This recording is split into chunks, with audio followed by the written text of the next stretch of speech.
Independence Day, Resurgence. Now, this is a CGI spectacle.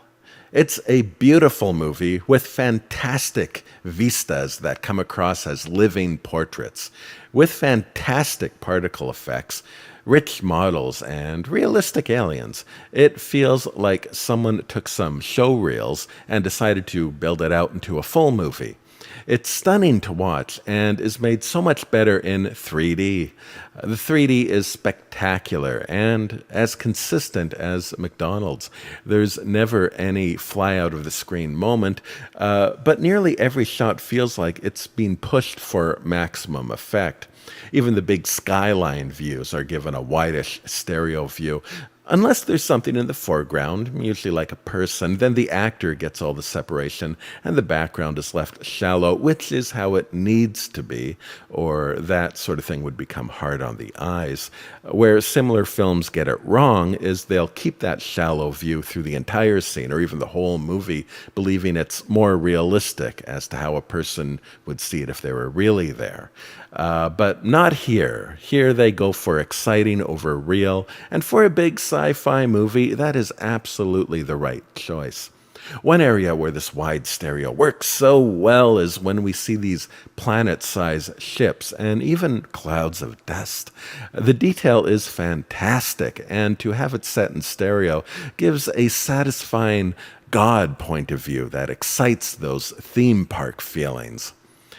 What's also great about the use of stereo here is all of the mechanical stuff to see. Blocky stuff seems to just naturally want to jump off the screen. Stereo loves space stations and army bases, and we spend most of our time on one or the other. The stereo here reminded me of the film The Meg, which was a fish tale that took place underwater in an underwater type station with lots of closed-in places that looked great in stereo. Here, although it deals with big stuff, everyone ultimately has to be inside something. There's actually very little that happens in the wide open, so lots of stuff in close proximity to tickle the eyes.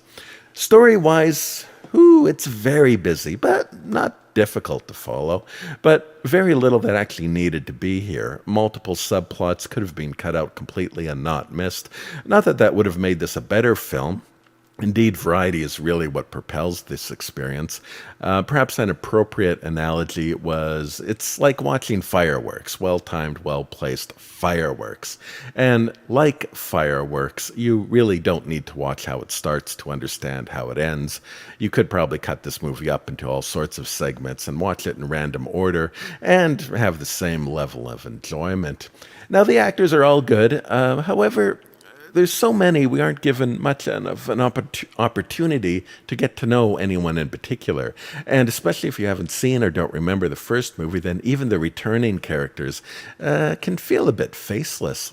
Now, the original movie was what made Will Smith a star. For some reason, he doesn't return, so they give us the character of his son. Curiously, though, the only significant thing he does in the movie is slap another pilot. I guess the apple doesn't fall far from the tree. But that was kind of a problem here. The actors tended to show up and proclaim that they feel this about that, but then those feelings just sort of fade into the woodwork of the movie. The reason for that punch was perhaps briefly explained, but had no consequence.